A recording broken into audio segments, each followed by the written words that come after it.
The room shook with laughter. He didn't walk into a room, he detonated inside of it. A spark, a supernova, one man circus with the timing of a sniper and the energy of a thunderstorm. He couldn't switch accents. The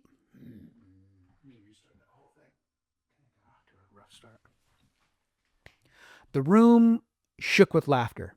He didn't walk into a room, he detonated inside of it. A spark, a supernova, a one man circus with the timing of a sniper and the energy of a thunderstorm. He could switch between accents mid sentence and pull a voice out of thin air. And we have an entire crowd in stitches with a single twitch of an eyebrow. Children adored him, adults leaned in when he spoke. His face, like a living cartoon, lit up screens for decades. And yet, when the crowd left, when the lights dimmed, when the makeup came off, the silence returned. He was a master of disguise, not just on screen, but in real life. He wore joy like a costume, and it fit so well that most never questioned what was underneath. But beneath the laughter was a storm. In private battles, he battled something deeper than sadness, something that robbed the color from his world, dulled his joy, and whispered lies in the quiet hours of the night. He drank and then stopped, and then drank again.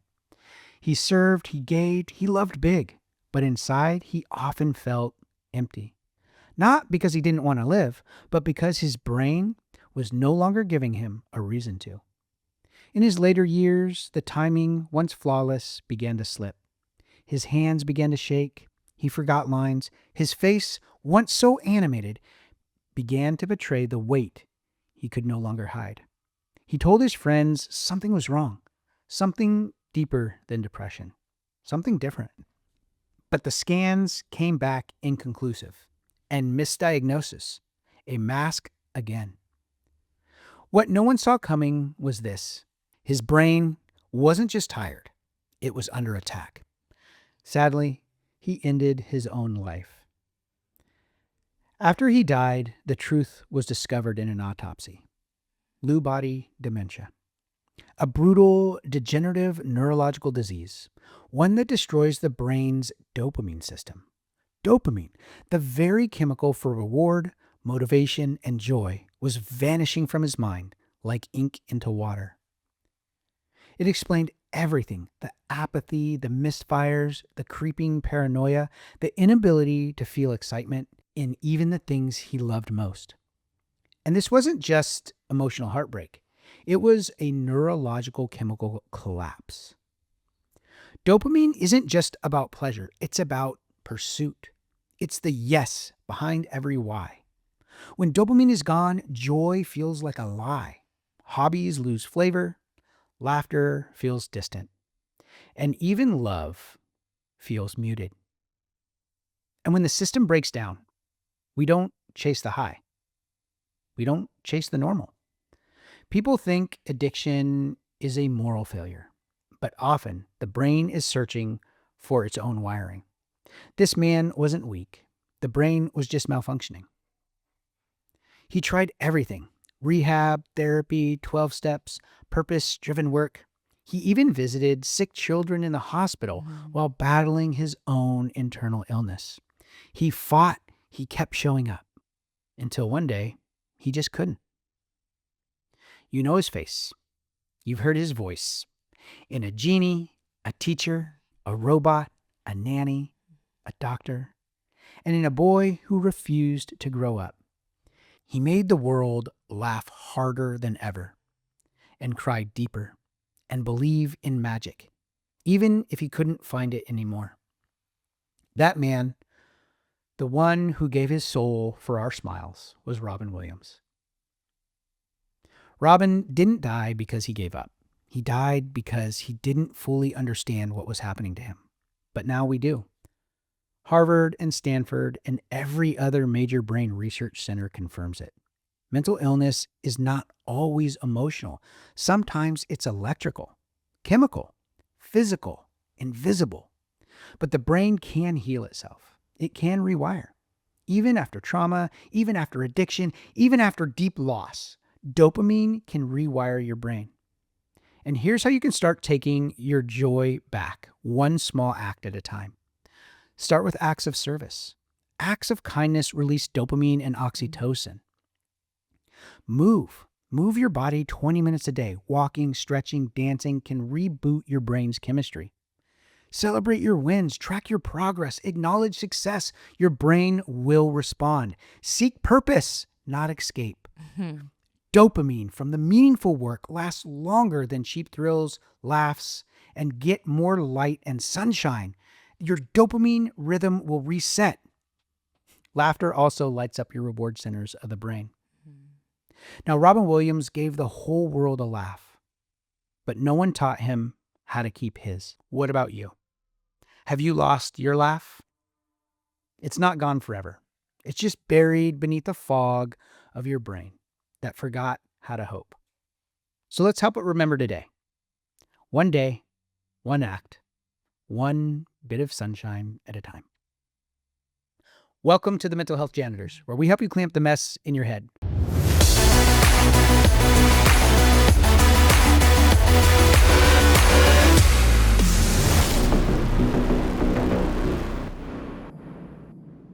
I'm your host, Sergeant Q, and with me, as always, Doc Jess. Hi, welcome. Thanks for being here. All right, Jess, what did you think of that one? Well, I mean, as always, I think it's very peculiar. Is that Peculiar? peculiar? That what we just came off of from last week, right? Was like a super deep struggle I was in and got vulnerable with, and had some, quite a bit of support and phone calls and comments throughout the week. And some people didn't seem to get to the end of last week's video, where I say, hey, like, just because I'm going through this doesn't mean I stay in it, and we have to do the things to re-inject that dopamine, right? And so Right. I just want to share with the audience some of the things that I have done to help pull myself out of that slump. Right? Like, one of my favorite sayings is just ride the wave. But as you're riding the wave, and every wave crashes, right? Like, there's never been a wave ever in history that just stayed a wave forever. But we can also ride that wave professionally on a surfboard, or we can let it tumble us and take us down, right? And so I really got strict to my morning routine. I really got strict to my nutrition. I really got strict with my some of the things that you said in your opening story with my sun exposure. I mean, look at me. I'm a redhead and I got like 400,000 more freckles. I got really strict with routines and just doing the things that I know that I teach people, right? And I realize that I'm a person too, that they actually work. And so slowly but surely, I've been pulling myself, out of the ocean after the wave, after I rode the wave. And I just want to encourage any of you guys that are watching that reached out and said, hey, thanks for being vulnerable and sharing that and realizing that, it's like you go through that too. I go through it. I don't sit in it. So please don't sit in it. Please do the things to help pull you out of it. And that's part of the problem. And I think that's more of a symptom of the problem that they're Sure. probably experiencing, right? Is that 100%, yes. they start, but then they don't finish. So they start, like people who start watching this, but then they don't finish the whole episode, they miss the gems because the gems are buried throughout. And at the end is really where the call to action is. Like, okay, you've heard all these things. Now here's what you can do about it. We do that every single time. At the end, here's the tools. Here's how to use them. We do that every single time. So if you don't have the patience to sit through the whole story to get the good stuff at the end, it probably is a pattern in your life, I'm guessing, where you'll start something, but you won't finish it, where you'll start a morning routine, but after 2 days, you don't see results, you quit, where you want to get fit. So you go to the gym, you buy a gym membership, and after the first week, you quit going altogether. It's a pattern in your life. And I know I'm talking to somebody. I know that you're watching this and I know that you're hearing this and you're like, dang it, that's me. And if that is you, stick around till the end. Yeah. And we will give you some tools on how to overcome that, because we're talking about dopamine today and how dopamine drives us forward. Now, here's the really cool thing we're talking about.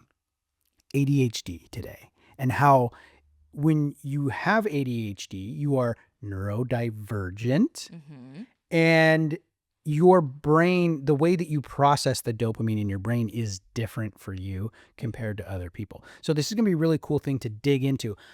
Fun fact, Robin Williams, yes, he had ADHD. It's been documented. I looked it up. So that's a nice, fun little side quest right here of that story is he struggled with ADHD. And we're going to really dive deep into how dopamine production is different in the ADHD brain compared to others. Neurotypical. Neurotypical, all Yeah. these terms. Yes. Regular people and weirdos. No, I'm just kidding. Oh, you're a weirdo. Don't we all know that? Yeah, so today is week 2 out of 3. We skipped a couple because the Lord had something else for us to talk about. So Neurodivergent series, week 2 out of 3 is today. And we're going to go inside the ADHD brain, executive functioning, dopamine, and emotions, and how the ADHD brain can be affected by this. Now, whether you don't check out if Yeah. you don't have ADHD. Hold on. Yes. Executive function. Let's break that down. Yes. Okay. What is an executive function? What does It's that mean? the brain's command center, right? So its responsibilities are planning and organizing, starting tasks and following through, remembering important things, regulating emotions, shifting focus. And I was going to get to that. So when they talk about executive functioning, it's like the top part of the brain, right? Where all of the more executive commands are created, and then you have lower levels of thinking. But that is what we're talking about, the cognitive part of the brain. Well, the top part of the cognitive brain. Sure. So if you have a car, it's the driver, the Right. person directing the car and where it goes. And so like a neurotypical executive functioning is going to be like that really responsible person driving and paying attention to everything and being alert and being offensive and defensive and just really being in the moment and driving intentionally. And the neurodivergent brain is the driver that's distracted, forgetful, and constantly has to make U-turns. Think about it like this. Executive function. We're talking about executive. So think about a corporation, executive level leadership. Now, there are some executive level leadership, like in Fortune 500 companies, that do really well. They're responsible, they're responsive, they think on a different level, and they are building great companies.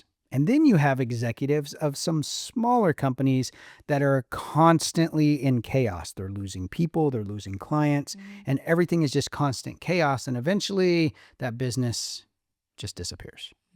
And it's very similar to that chaos business mindset versus that Fortune 500 mindset. And so we're going to show you the difference between the two and how both can actually be very successful. Yes. If you put in strategy and routine, and you can take that chaos and turn it into something incredible. And self-awareness. Self-awareness. Self-awareness, self-awareness. That means being able to look at yourself and saying, what can I do better? And that chaos really can become your superpower. I get hyper fixated on things. I just did it a few minutes ago. Before we even started the podcast, I got hyper fixated on this thing that I learned earlier this morning. And so I just wanted to tell the team about it. Has nothing to do with the production today, but that will become that is part of my superpower. It's how I really dig into and research things and learn. But if I don't know how to control it, it becomes chaos, and then nobody wants to talk to me because I'm all over the place. Yep. I'm saying yep because I'm the same way, and I know other people the same way. And so on to point 2 that we're going to talk about is the dopamine deficit. Why motivation feels impossible for the ADHD brain, right? So dopamine's your neurotransmitter involved in motivation, reward, and attention. So the ADHD brain has, and we talked a little bit about this and maybe rewording it. It doesn't necessarily have our theory that we realize. Okay, so I'm just going to read the theory and then we'll replay the pre-show. Oh, our pre-show conversation. We're going to get into that. Yes. Oh, so here we go. The ADHD brains have lower dopamine activity in the prefrontal cortex, which is the decision-making, impulse control, and focus. It impacts tasks that are routine and boring. The ADHD brain has little to no motivation, and when it's urgent or exciting tasks, they have sudden focus and their energy spikes. So which part did you disagree with? So the part that I disagreed with, and I currently am just researching this, so I don't have the studies to be able to back it up. But I think it's less about a chemical imbalance and more about the way the brain structure is functioning. And so when we look at the way our neuroconnectors fire off, so they're kind of like two flowers over the top of each other, and they send signals back and forth. Now, during trauma, cortisol will coat around these synapses and they will close down. So the brain's producing enough chemical, but not enough chemical is actually getting into the brain. So the common way to treat that is you just pump people full of all these pills, which produce more of these brain chemicals in the brain. But that has a negative effect. So now, yeah, it didn't open up this synapse, but they're getting more because there's more floating around. The problem is when people stop taking medication, then they go into a spiral because their brain has decided not to produce any because it's getting it from an artificial source. So now they have zero and the risk of suicide gets really, really high. That's why you see all these drug commercials and they're always like, oh, risk of suicide. Tell your doctor if you have thoughts of suicide. It's because they know that medication is going to eliminate your body's ability to produce that chemical. Now, if we take that and we use that as the example, I believe that when we're talking about ADHD, that it's not necessarily a chemical issue, that it's more of a function of these synapses that are being disrupted. So the signal is not getting through for whatever reason. There's something blocking that signal for it to go through a normal pathway, kind of like a short circuit when you're in your car battery. It's arcing, it's sparking. And the power is there. It's just getting shot off into the wrong directions and it can't focus in on the true path it needs to go. Which reminds me of, it's almost, that's why PTSD is so similar to ADHD. The symptoms are very parallel. It's almost impossible to get diagnosed with adult ADHD if you've already been diagnosed with PTSD because it seems to be, they're very, very similar, right? And so what we were talking about pre-show is not necessarily lower dopamine activity, just different in maybe not getting through. And one reason why I can align with this theory is because all the research coming out of Europe showing that 70% of ADHD symptoms go away with proper lifestyle. And what I mean by proper lifestyle is very specific. Proper nutrition intake, proper limited screen time, proper movement every day, and proper circadian rhythm, meaning your sleep and wake cycle. If you can get structured and disciplined with those things, now mind you, structure and discipline are harder for people with ADHD. I get it. I know. I don't care. Pull your pants up and be an adult and get structured and disciplined, okay? With that, alleviates 70% of negative ADHD and PTSD symptoms. I would probably be right on that theory as well. And so it's not this thing to go around and say, sorry, I have ADHD, can't do it. Sorry, I have PTSD, I can't do it. Here's a perfect example, and this happens to men more than women. Okay, when we're under stress or when we have to focus on something, we have to eliminate all these other distractions. You don't believe me? Okay. The next time you're driving in your car and you're close to your destination and you're just a few blocks away and you've got to pay attention to what building, what address, and find a place to park, what are you going to do? You're going to turn that radio down or off. Why? Because you need to focus all of your mental energy on finding exactly where you need to go so you can park and get to where you're going. You're automatically going to turn that radio down or off. You're going to tell the kids to shut up and you're going to tell your spouse, don't talk to me. Because you want to focus 100% on that one task. You're doing it already. That is the kind of focus you need to have if you want to be able to manage your ADHD. And you're already doing it. Now you need to do it with the regular routine stuff, not just when you're trying to find your destination. And we're going to talk more about regular routine and stuff next week. So don't get sidetracked. Okay. Because I know you get so excited about that. I do. Okay. Because it helped me so much. I know. Yes. I wrote a whole chapter about it because it helped me so much. You wrote an entire curriculum and challenge, but we'll talk about that next week. That's true. I did that too. Okay. So one misconception, though, is that ADHD, they're called lazy or inconsistent, which it can look like that when really it is actually neurological. We're beating a dead horse. It's not an excuse, right? It's just knowing is half the battle. Know what my weaknesses are so I can know what to work on and how to work on them. Okay. So the third thing is emotional dysregulation. Like feeling everything all at once is very common with ADHD, and it's highly misunderstood in ADHD, like some people that go Mm-hmm. undiagnosed. So, right, if you're told a lot growing up, like you're very sensitive, you're more intense with, you're moody, those kinds of things. Criticisms, like a regular criticism feels like a personal attack. These are all little signs of having that neurodivergent blockage in your brain. So one term to know what that is referred to with ADHD is RSD, which is rejection sensitivity dysphoria. So reality, it's not being too sensitive. It's your weak emotional regulation under stress, and it's often mislabeled as dramatic or moody. It doesn't give you an excuse to be dramatic and moody. It gives you the answer to, oh, that's why I'm like that. Wait, that's why I'm like that. Okay, I'm going to work on that. And you said something key in there. You said it's a weakness. So any area of your life that's weak, you need to work on making it stronger. Yes. If you have an injury and you get PT, physical therapy, they're going to have you doing strength stuff on that broken or weak area to bring strength back up. It's the same thing with your emotional regulation. If that's an area you're weak in, you need to do things that can strengthen it. Yeah. And it's good to reframe it from like, because I went my whole life being undiagnosed ADHD, and I beat myself up a lot for not performing well in certain areas. And we can go into that later. But for a long time, I thought it was a personality flaw, when in all reality, the more research I did, right, it's a nervous system issue. Okay. It's not a character flaw. But here's the thing. People will hear that and then they're just going to check out like, oh, that's just the way I was made, so I don't got to do nothing about it. Yeah. That I see that a lot. Yeah, I People know. will use that as an excuse, like, oh, that's the way that I am, so the world has to adjust to me. Mm-mm. That's never going to happen, and you're just going to live in misery the Yeah. rest of your Go ahead and keep living that way, and then let us know how it's working out. Yeah. If that's successful for you, Yeah. let me know. That's not our audience. If you've made it this far with us to episode now 101. Yeah, but some people might be here, like this might be episode 1 for them. All right, well, put your seatbelts on, strap in.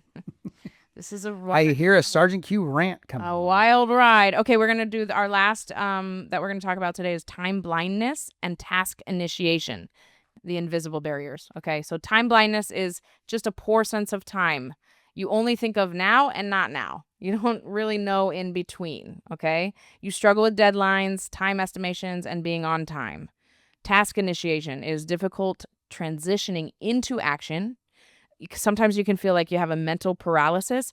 It's not necessarily laziness. It just requires significant activation energy, which we're going to talk about next week, how to do that. And you're welcome to do your own research as well. Some helpful tools are timers, breaking tasks into tiny steps. One thing that your wife does. Time blocking.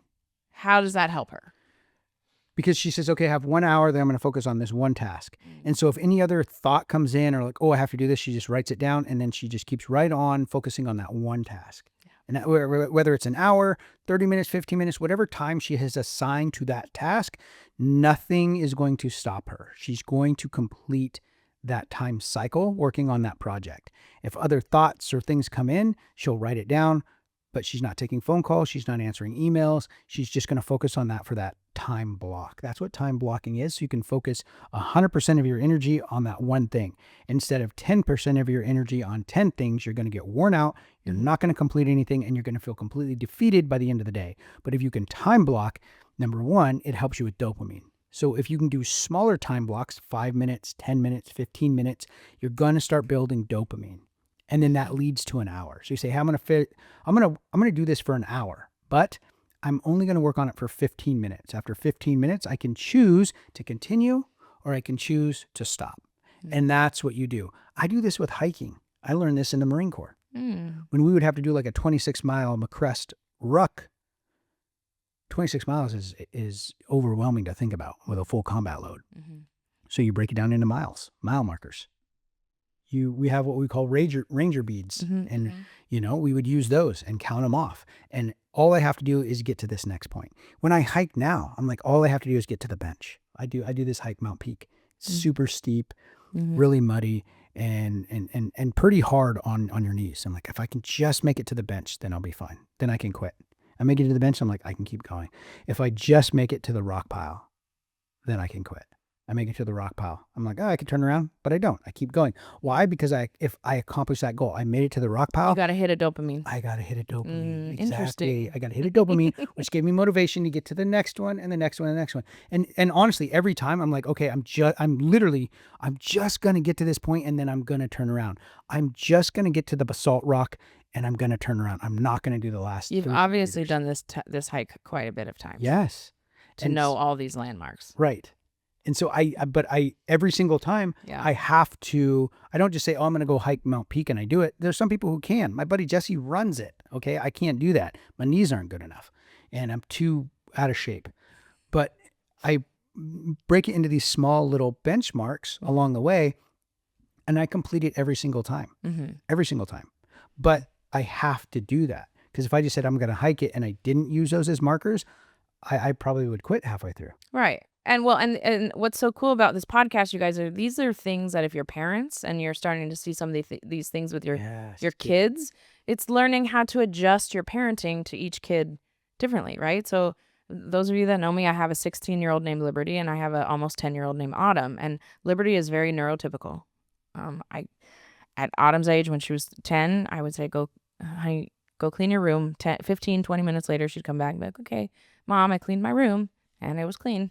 And I tell little Autumn, hey, Autumn, go clean your room. And 2.5 hours later, I go in to check on her and she's like spinning around on a chair and her room is like twice as messy. You did this in pre-show and you got dizzy. I literally spun around on the chair to mock Autumn. But, right, it's like it's my job as a parent to help her be successful, right? She still's going to have the same expectations in life to be a productive member of society. So how can I help her become productive in the things she needs to do? So we break it down into smaller tasks. We have charts everywhere. We have check boxes everywhere. So we learn to say, okay, Autumn, go get all of your shoes in your room, every single shoe you have, under the bed, in the closet, wherever they are. Just on a mission for your shoes and put them on your shoe rack. Then come get me. Mom, I did it. Okay, awesome. Let me come check. Awesome. High five. Autumn, you did it. And that dopamine hit. She's like, oh my gosh, I did it. Okay, now go get all the towels, just all the towels, and bring them to the laundry room. Okay, Mom, I did it. And then little steps, right? And so instead of 15 minutes, it took us 22 minutes because we had to break it down. But she still got it done. She still felt like empowered because she can do hard things. And we're teaching her those steps and how to be successful, even with an ADHD brain. You know what's funny? I used to do this even before I knew anything about the brain and did this research for years. Post-it notes. I love Post-it notes. Best invention ever. Okay, Post-it notes. And I would write things I needed, like a to-do list, but on Post-it notes. Only one Post-it note per task. That was it. And I would put them on the side of my computer. So there's just like 20 of these things. And I would tear one off. When I completed it, I'd crumple it up and I'd throw it in the trash. And then I'd be working on the next one. And that one was done. Same thing. I crumple up, throw it in the trash. And I would watch my task list go down. I got so much accomplished. This is before I even knew how dopamine worked, the brain, any of this stuff. I was already doing that because I found out that routine and that structure really helped me to be successful. And I still do that today. So that's something before I knew any of this stuff that I was already figuring out what helped me. And so listening to this and learning these things, build your own routine and structure that's going to help you be able to overcome these things that are holding you back. Don't let them be an excuse for you not to do anything, for you not to be successful, for you not to heal, for you not to build meaningful relationships, for you not to fill in the blank. Don't use it as an excuse. There are ways that you can overcome it. We're living proof. Yeah. We're just like you guys. We just work PTSD harder. and ADD. Yeah. We just work harder at our healing. Yeah. Than maybe you are. That's the only difference between us. Or some of you out there. I know a lot of you work really hard too. So I really want to encourage you guys to come back for next week because coming up next, we're going to lean into strengths of ADHD because there's some strengths, a lot of strengths that come with the ADHD brain.